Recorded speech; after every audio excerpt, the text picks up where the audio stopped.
Good morning guys. So nandito kami ngayon sa Bicol Region General Hospital and Geriatric. Dito yan sa Cabusao, Camarines Sur. So maaga kami ngayon, kasama ko si nanay. Alam niyo na kung bakit kami nandito. First, magpapa-check up. And baka dito mga anak si nanay.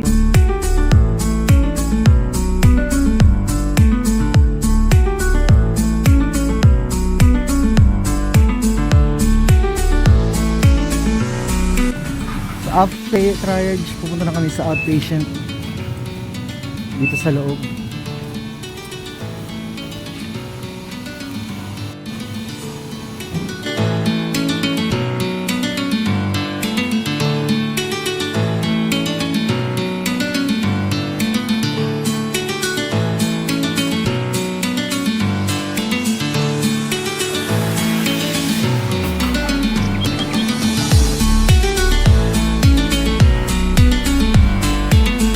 Nakapasok na sa loob si nanay. Bawal sa loob yung cellphone, so di tayo nakapag-video na siya lang mag-isa dun sa loob. And hintay natin lumabas kung matapos. Di ko alam kung meron pang next step.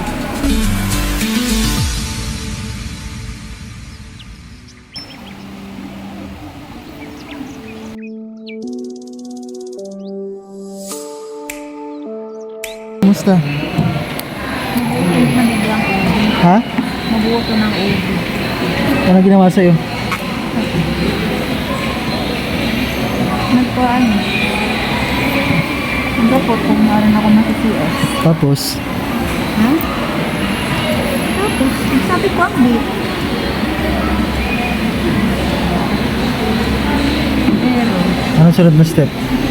ha? Tapos na? Parang susunod.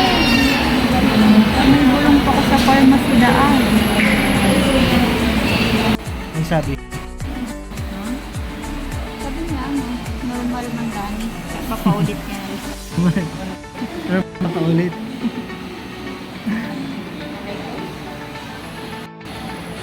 Tapos na guys yung check-up ni nanay.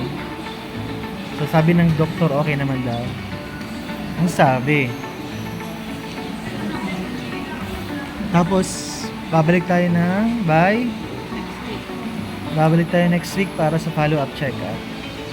And para ma-finalize na kung Kailan ka dapat manganak? kailan ako bibiyak. Bibiyakin.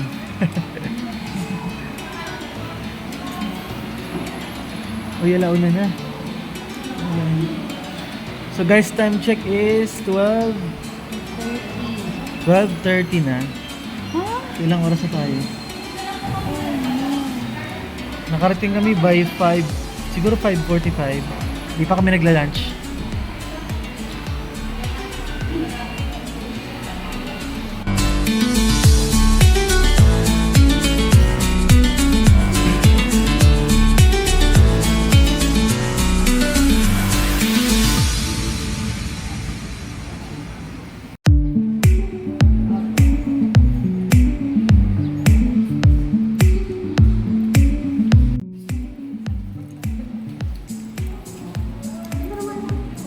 Diba ka lumen?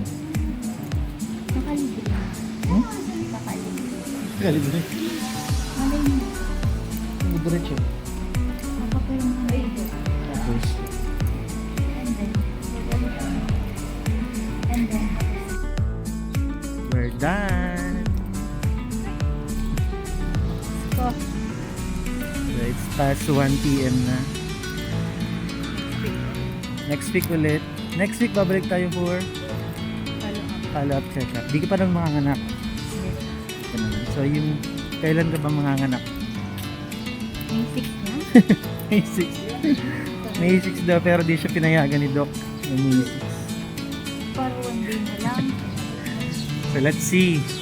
Sa follow-up check-up mo natin malalaman kung papayagan ba si nanay manganak ng May 6.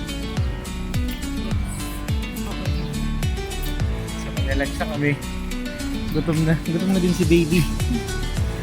Gutom na ako. Bye!